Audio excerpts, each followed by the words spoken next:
राधे राधे, हरे कृष्णा। सत्संग की पावन बेला है। समय है भाद्रपद मास का। गंगा तट पर आकाश की छटा निराली है। आप सुन रहे हैं भादो मास महात्म का कथा अध्याय 7। शीतल पवन बह रही है, जल की लहरें मंद स्वर में झूम रही हैं और उस तट पर अनेक ऋषि मुनि एकत्र हैं। सबकी दृष्टि एक ही ओर लगी है, जहाँ बैठकर सुखदेव जी महाराज धर्म की गूढ़ कथा कह रहे हैं। उनके पास बैठे हैं राजा परीक्षित, जो अपने जीवन के अंतिम क्षणों में केवल भगवान के नाम का स्मरण कर रहे हैं, और उनके समक्ष उपस्थित हैं महर्षि शौनक जी, जिनकी जिज्ञासा असीम है। ऋषियों का समूह शांति से बैठा है। ऊपर आकाश में चंद्रमा की शीतल किरणों गंगा की लहरों पर चमक रही हैं। हर कोई मौन होकर कथा सुनने के आतुर है। शौनक ऋषि विनम्रता से बोले, गुरुदेव सुखदेव जी, आप श्री व्यास पुत्र हैं, वेद पुराण के सागर हैं। कलयुग में धर्म क्षीण होता जा रहा है, लोग मोह और माया में बंधे हैं। कृपया कर हमें बताइए, पुराणों का क्या महत्व है? क्या वास्तव में वे जीवात्मा को अज्ञान के अंधकार से मुक्त कर सकते हैं? सुखदेव जी मधुर स्वर में कहते हैं, ऋषिवर, आपने अत्यंत सुंदर प्रश्न किया है। पुराण केवल ग्रंथ नहीं है, वे तो सूर्य के समान हैं। जिस प्रकार सूर्य का प्रकाश अंधकार को दूर करता है, उसी प्रकार पुराण का श्रवण और मनन जीव के अज्ञान को दूर करता है। कलयुग में जब ज्ञान, यज्ञ, तप और दीर्घ साधनाएं कठिन हो जाती हैं, तब केवल कथा श्रवण ही सबसे बड़ा साधन बन जाता है। भाद्रपद मास में यदि कोई श्रद्धा से पुराण सुनता है, तो उनके हृदय का तमस नष्ट होता है, प्रकाश का दीपक प्रज्वलित हो जाता है। इतना कहकर सुखदेव जी ने अपनी दृष्टि राजा परीक्षित की ओर उठाई। परीक्षित अपने अंतिम समय में थे। उन्होंने गंगा तट पर आमरण उपवास का संकल्प लिया था। उनके नेत्र में भय नहीं था, बल्कि शांति और श्रद्धा की धारा प्रवाहित हो रही थी। राजा परीक्षित भावुक स्वर में कहते हैं, गुरुदेव, मुझे केवल इतना बताइए कि इस जीवन के बाद आत्मा का क्या पथ है? क्या केवल कथा सुनने से मोक्ष संभव है? सुखदेव जी कहते हैं, राजन, जब हृदय पूर्ण श्रद्धा से कथा को ग्रहण करता है, तब वह केवल श्रवण नहीं रह जाता, वह आत्मा की साधना बन जाता है। स्मरण रखो, कथा ही तो वह नाव है जो हमें भवसागर से पार कराती है, और भाद्रपद मास का यह श्रवण उस नाव पर बैठने का सबसे सरल अवसर है। सुखदेव जी ने ऋषियों को संबोधित करते हुए कहा, हे मुनिवरों, अब मैं तुम्हें एक कथा सुनाता हूँ, जिससे पुराण श्रवण का वास्तविक महत्व प्रकट होता है। बहुत समय पहले एक छोटे से ग्राम में एक साधारण किसान रहता था। उसके पास धन नहीं था, वैभव नहीं था, परंतु उसका हृदय निर्मल था। वह प्रतिदिन खेत में काम करता और संध्या होते ही गांव के मंदिर में जाकर प्रभु का नाम जपता। एक दिन गांव में एक महात्मा पधारे। उन्होंने वहां पुराण कथा का आयोजन किया। गांव के लोग बड़े उत्साह से आए, किंतु वह किसान संकोच में पड़ गया। वह सोचने लगा, मेरे पास वस्त्र अच्छे नहीं है, न दान देने की क्षमता है, मैं कथा में कैसे जाऊं? परंतु भीतर से आवाज आई, हे आत्मा, कथा सुनने के लिए धन नहीं, श्रद्धा चाहिए। तुम्हारा शुद्ध मन ही तुम्हारा सबसे बड़ा आभूषण है। किसान कांपते कदमों से कथा स्थल पर पहुंचा। जो ही उसने महात्मा की वाणी सुनी, उसका हृदय भाव विभोर हो गया। आंखों से आंसुधारा बह निकली और उसके मन प्रण लिया, आज से मेरे जीवन की केवल प्रभु के चरणों में को समर्पित होगा। उस दिन से उसका जीवन परिवर्तित हो गया।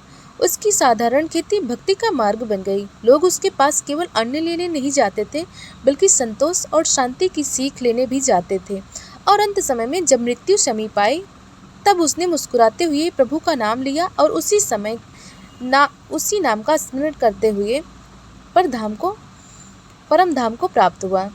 शौनक ऋषि ने कहा, गुरुदेव, क्या सचमुच मात्र कथा श्रवण से इतना परिवर्तन संभव है? सुखदेव जी ने कहा, हाँ शौनक जी, कथा केवल कानों से नहीं, हृदय से सुननी चाहिए। जब आत्मा कथा में डूब जाती है, तब संसार का मोह भी फीका पड़ जाता है। यही कारण है कि भाद्र मास में कथा श्रवण का फल सहस्त्र गुना बढ़ जाता है। इस प्रकार गंगा तट पर बैठते हुए सभी ऋषियों और श्रोता भाव विभोर उठे। हर कोई अपने हृदय में इस कथा को उतारता रहा था। गंगा की लहरें मानो इस अमृत संवाद की गवाही दे रही थी। ऋषियों ने जब किसान की कथा सुनी तो उनके हृदय में गहरी छाप पड़ी। किसान का जीवन भले साधारण था, पर उसकी भक्ति असाधारण थी। गांव के लोग धीरे धीरे उसके पास आकर पूछते, भाई तुमने जीवन में संतोष कैसे पाया? हम सब तो धन दौलत की चिंता में पड़े रहते हैं, लेकिन तुम तो हर समय मुस्कुराते रहते हो। किसान ने कहा, भाइयों मैंने एक ही बात सीखी है, जब मनुष्य कथा सुनकर प्रभु का स्मरण करता है तो उसके जीवन की सबसे बड़ी कठिनाइयां भी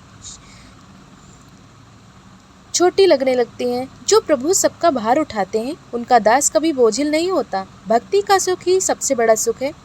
गांव वाले उनकी बातों से प्रभावित होकर धीरे कथा श्रवण और भक्ति में जुटने लगे। एक साधारण किसान पूरे गांव के लिए दीपक बन गया, और जब उसका अंत समय आया तो ग्रामवासी रो रहे थे, लेकिन किसान हंसते हुए बोला, क्यों शोक करते हो?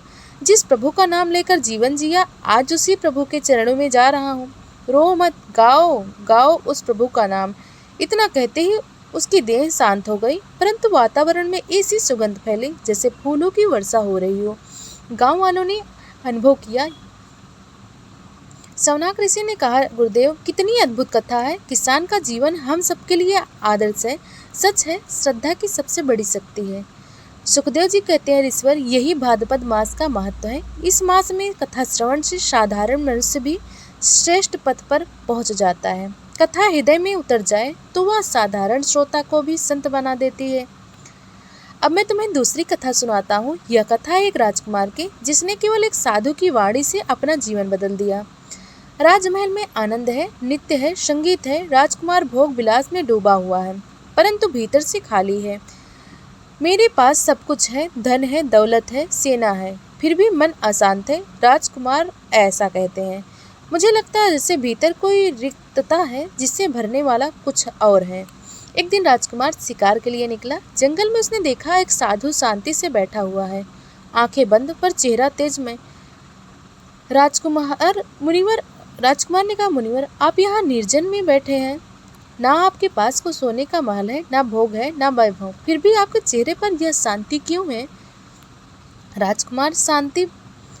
साधु मुस्कुराकर कहा, राजकुमार शांति बाहर के सुख से नहीं आती, वह भीतर के प्रभु से जुड़ने से आती है। तुम्हारे पास सब कुछ है, पर प्रभु का स्मरण नहीं है, इसीलिए तुम्हारा हृदय रिक्त है। यदि सच्चा सुख पाना है तो कथा श्रवण करो, भक्ति करो, तभी जीवन का सार समझोगे। राजकुमार के हृदय को यह वाणी छू गई। वह बोला, गुरुदेव अब मैं समझा कि असली सुख कहाँ है। आज से मैं कथा का श्रवण करूंगा और प्रभु के चरणों में जीवन अर्पण करूंगा। राजकुमार ने राजमहल लौटकर अपने प्रजा के लिए कथा का आयोजन कराया। हजारों लोग एकत्र हुए। जब कथा हुई तो पूरा नगर भक्ति के रंग में रंग गया। राजकुमार का जीवन परिवर्तित हो गया। वह दानी बना, विनम्र बना और सबसे बड़ा भक्त बना। राजा परीक्षित आवेश में आकर,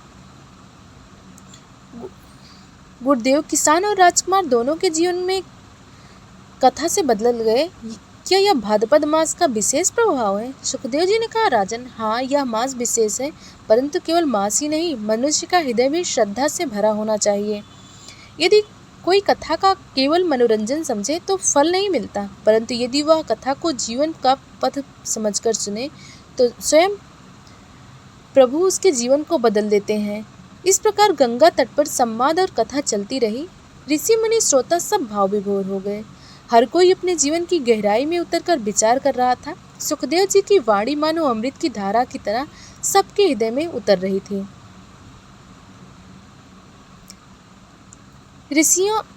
सुखदेव जी ने कहा, ऋषियों अब मैं तुम्हें एक स्त्री की कथा सुनाता हूँ, जिसकी भक्ति ने असंभव को संभव बना दिया। एक छोटे से नगर में एक स्त्री रहती थी, नाम था सुशीला। पति साधारण व्यापारी था, घर में धन कम था, परंतु हृदय में प्रभु के लिए असीम प्रेम था। एक दिन वह प्रभु का नाम लेती, दीपक जलाती, कथा सुनती और पड़ोसियों को भी सुनाती। उसका जीवन भक्ति से भरा था। सुशीला, हमारे घर में साधन कम है, पति कहते हैं। लोग हंसते हैं कि तुम कथा करती हो, पूजा करती हो, परिवार के लिए धन क्यों नहीं जुटाती? सुशीला कहती है, स्वामी धन जीवन को सुख नहीं देता, कथा जीवन को दिशा देती है। यदि प्रभु प्रसन्न होंगे तो सब साधन अपने आप आ जाएंगे, पर यदि प्रभु ही रूठ गए तो सोना चांदी भी राख के समान है। पति चुप हो गया, पर मन में शंका बनी रही। एक दिन नगर में राजा ने घोषणा की, जिस घर से सबसे पवित्र दीपक लाया जाएगा उसे मैं इनाम दूंगा, पर दीपक ऐसा होना चाहिए जो स्वयं बुझ न सके। सब लोग असमंजस में पड़े, पर सुशीला ने अपने छोटे से घर का दीपक लाकर राजा के सामने रख दिया। दीपक पूरी रात जला रहा, सुबह तक भी बुझा नहीं। राजा विस्मित रह गए। राजा ने कहा, स्त्री, यह दीपक कैसे जल रहा? तेल तो समाप्त हो गया था, पर लौ अभी प्रज्वलित है। सुशीला ने कहा, राजन, यह दीपक मेरी भक्ति का दीपक है। मैंने इसमें केवल घी नहीं, अपने हृदय की श्रद्धा भी डाली है, और जहाँ श्रद्धा होती है वहाँ प्रभु स्वयं आकर रक्षा करते हैं। राजा भाव विभोर होकर बोला, हे देवी, आज से तुम्हें मैं नगर की माता मानता हूँ। तुम्हारी कथा से मैंने जाना कि भक्ति की शक्ति कितनी महान है। नगर वासियों ने देखा कि एक साधारण स्त्री भी कथा और भक्ति से दिव्य बन सकती है। सुशीला नगर के लिए प्रेरणा बन गई, और उनके पति ने भी पश्चाताप किया। पति ने कहा, सुशीला, आज मैंने जाना कि तुम सही थी। सच्चा धन वही है जो प्रभु के चरणों में मिलता है। अब से मैं भी कथा सुनूंगा और जीवन को भक्ति के मार्ग पर लाऊंगा। सौनक ऋषि ने कहा, गुरुदेव, यह कथा तो हृदय को पिघला देती है। कभी किसान, कभी राजकुमार, कभी साधारण स्त्री, हर कोई कथा से महान बन गया। इससे बड़ा चमत्कार और क्या हो सकता है? सुखदेव जी ने कहा, ऋषवर, यदि यही तो पुराण का महत्व है। यह केवल कहानी नहीं है, बल्कि आत्मा को जगाने वाला दीपक है। भाद्रपद मास में जो कथा सुनता है, उसका जीवन प्रभु के प्रकाश से भर जाता है। इस प्रकार गंगा तट पर भक्ति की धारा बह रही थी। ऋषि, मुनि, राजा, श्रोता, सबके हृदय कथा में डूब गए। राजा परीक्षित ने अनुभव किया कि मृत्यु समीप होते हुए भी कथा का अमृत उन्हें अमर बना सकता है। सौनक ऋषि और मुनि भाव विभोर हो गए। हर कोई मन ही मन यही कह रहा था।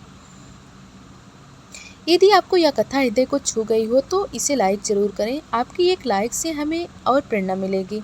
यह कथा जितनी आपको प्रिय लगी उतनी ही दूसरों को भी लग सकती है, इसलिए इस कथा को शेयर अवश्य करें। किसी परिवारजन तक यह पहुंचेगी तो उसका जीवन भी बदल सकता है। आपके छोटे से प्रयास से भक्ति की धारा दूर दूर तक बहेगी। आपका एक शेयर किसी दुखी मन को शांत दे सकता है, आनंद दे सकता है। इस कथा को फैलाना ही सच्ची सेवा है।